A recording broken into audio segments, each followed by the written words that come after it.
अस्सलाम वालेकुम। आप लोग सब कैसे हो? आज का जो मौज़ू है जिस पे मैं बात करूँगी वो है तलाक, हलाला, ये सब से रिलेटेड, खुला, ये सब से रिलेटेड। मुझे उतना इल्म तो नहीं है बट जितना मैं समझी हूँ उसको मैं आप लोगों को बता रही हूँ। अ, इस्लाम में जो शादी है ना वो एक कॉन्ट्रैक्ट है। मतलब एक कॉन्ट्रैक्ट उस समय तक अ, किसी भी इंसान को मिलता है जब तक उसका ज़रूरत होता है और जब तक वो चाहता है कि वो उसके साथ में काम करे। ठीक, इस्लाम में भी मैरिज को एक कॉन्ट्रैक्ट के तौर पे लिया गया है। मर्दों को तलाक औरत को देने का हक है और अगर औरत चाहे मर्द से अलग होना तो वो खुला ले सकती है। तो अ, मर्द को लेकिन पूरा शऊर है कि वो जब चाहे जिस हालत में चाहे मर्द गुस्सा में कहे, एक समय एक मुद्दत के बाद कहे या फिर एक साथ ही कह दे या फिर किसी भी हाल में उसको अगर 3 बार तलाक कह दे औरत को तो उसको तलाक हो जाता है। फिर वो जो औरत होती है वो उसके ऊपर हराम हो जाती है। ठीक वैसे ही औरत के लिए खुला है, यानी कि अगर औरत चाहती है कि वो मर्द उसके साथ में मतलब उसके साथ में नहीं रहना चाहती है अगर वो औरत, तो वो खुला ले सकती है। पर एट द सेम टाइम खुला वो खुद से मतलब चाहे लेना तो नहीं ले सकती है, उसके लिए गार्जियन अवेलेबल होना ज़रूरी है। तो एक दो लोग गवाही के तौर पे। तो अब बात होता है कि औरत को आखिर क्यों गार्जियन का ज़रूरत पड़ता है खुला लेने के लिए जबकि मर्दों को ज़रूरत नहीं पड़ता है। तो देखिए ये फैक्ट है, चाहे आप माने या ना माने, मोस्टली मैं बात करती हूँ कि एक मर्दों को जो ज़हन अल्लाह ताला दिए हैं वो औरत को नहीं दिए हैं। औरत जो होती है वो जज्बाती होती है। औरत जो होती है वो तुरंत गुस्सा करती है और फिर उसको अगर आप थोड़ा कुछ प्यार कर लें या फिर उसको किसी चीज़ का तोहफ़ा दे दें तो वो तुरंत मान जाती है। चाहे आप बेटी हो, वाइफ़ हो, माँ हो, कोई भी हो, तो वो चीज़ देखा जाता है। लेकिन मर्द के अंदर में अल्लाह ताला सोचने से समझने की सलाहियत ज़्यादा दिया है। हाँ, आज के टाइम पे जो मर्द है, मैं अगर सहाबा की ज़िंदगी को उठाती हूँ तो उस टाइम पे जो रिस्पेक्ट मर्द और औरत एक दूसरे का करते थे, उस टाइम पे ये तलाक और खुला ये सब का जो कंसेप्ट आता था वो लोग समझते थे। लेकिन आज के समय पे मर्द हजरात जो है वो ये नहीं समझते हैं कि तलाक का अगर उनको शऊर दिया गया है तो इसका वो गलत इस्तेमाल ना करें। वो बस सोचते हैं कि हाँ ये मेरे पास पावर है और मैं इसका यूज़ कभी भी कर सकता हूँ, और बाद में वो खुद ही पछताते हैं इस बात के लिए। तो जैसे कि अभी मैं आपको एक वाक़या बताती हूँ इमाम हसन और हुसैन का, कि आप लोगों को शायद पता होगा कि इमाम हसन जो थे उनकी जो वाइफ़ थी, उनके साथ उनका कुछ मतलब मैटर था जिसकी वजह से वो आगे चल कर के दोनों सेपरेट हो गए थे। तो जब सेपरेट नहीं हुए थे तो उस समय इमाम हुसैन हज़रत इमाम हसन के पास आए थे और पूछे थे कि भैया आप मुझे ये बताएं कि आप हस्बैंड वाइफ के बीच में आप लोगों का जो मामला चल रहा है आप मुझे बताएं कि क्या वजह है कि बात आप लोगों का तलाक तक आ गया है। तो इमाम हसन बोले कि इमाम हुसैन, कि आप कुरान की आयत नहीं पढ़े हैं जिसमें अल्लाह ताला फरमा रहा है कि मर्द और औरत एक दूसरे का लिबास है, तो बीच में तीसरा कोई इंटरफेयर नहीं करना चाहिए। तो इमाम हुसैन जो है वो वापस चले गए।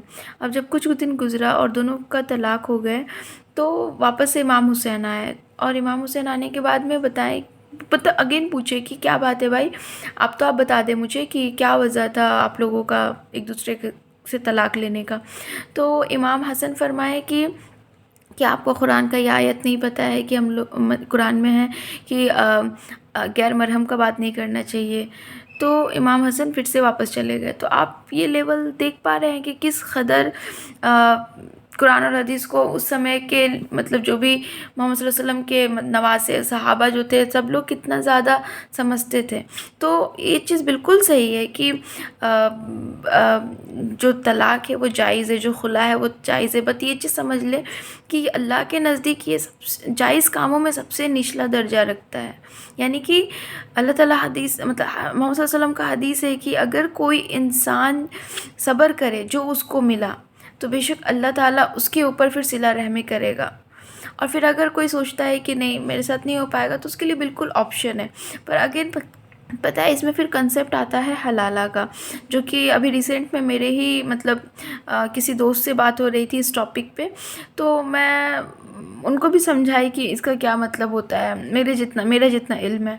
तो मोस्टली ये चीज़ पता है, डायरेक्टली लड़कियों से क्रॉस क्वेश्चन दिमाग में डाल दिया जाता है कि लड़कियों के ऊपर ये ज़्यादती होता है, हलाला नहीं होना चाहिए। तो उसके ऊपर मैं ये कहना चाहती हूँ कि हलाला से पहले जो बुरा चीज़ है वो है तलाक। तलाक होता है तब हलाला होता है। जहाँ तक से रहा बात हलाला का, तो ये क्या होता है, ये एक प्रोसेस है जिसमें कि अगर मर्द चाहे उस औरत से वापस निकाह करना, तो उसको पहले दूसरे मर्द से, उस औरत को दूसरे मर्द से शादी करना है, उसके साथ उसको शारीरिक संबंध बनाना है, और उसके बाद में फिर वो मर्द चाहे तो दूसरा मर्द अगर चाह रहा है तो ही उसको तलाक देगा, और अगर वो नहीं चाहेगा तो फिर वो तलाक नहीं देगा। तो ये जो प्रोसेस होता है, और फिर उससे तलाक लेके वापस आना, दैट इज़ कॉल्ड हलाला।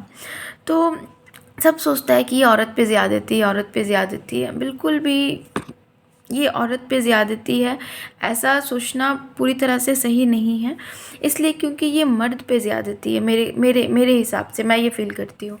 क्योंकि आप सोचें कि आपकी जो वाइफ़ है, और मतलब ये अल्लाह की तरफ से एक पनिशमेंट है मर्दों के लिए।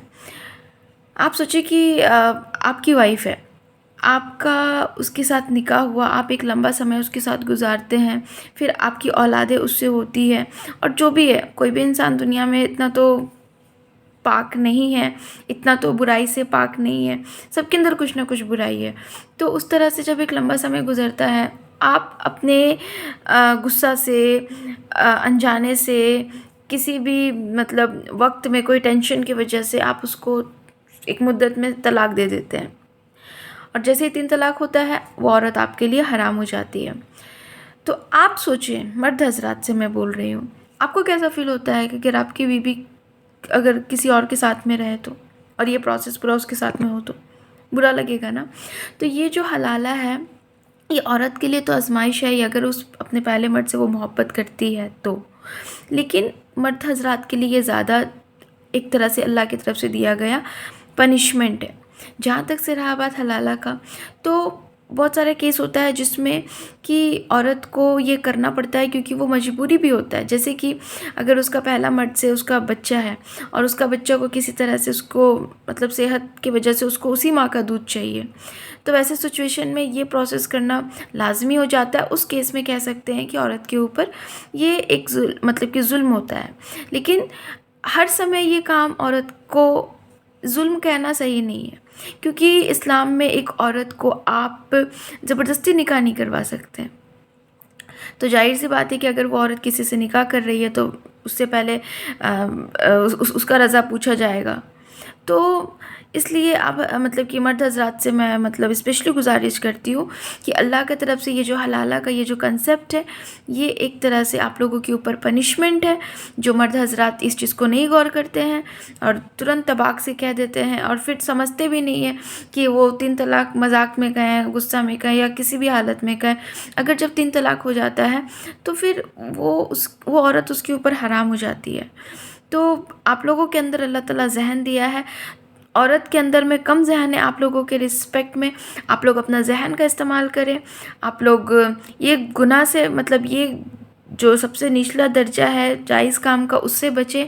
और सेम टाइम में मैं औरत हज़रात से भी गुजारिश करती हूँ कि बहुत सारे केस में आप लोग भी बहुत ज़्यादा परेशान कर देते हैं मर्दों को, जिसकी वजह से वो परेशान होकर थक जाते हैं, और आप अपना ज़िम्मेदारी को अच्छे से पूरा नहीं कर रही होती हैं, जिसकी वजह से उन लोगों को मतलब गुस्सा आता है, और गुस्सा आने की वजह से वो लोग इधर उधर फिर जाना स्टार्ट करते हैं, और फिर आपका घर का जो बुराई होता है वो बाहर निकालना स्टार्ट करते हैं। सेम टाइम हमारे सहाबा ये चीज़ नहीं करते थे।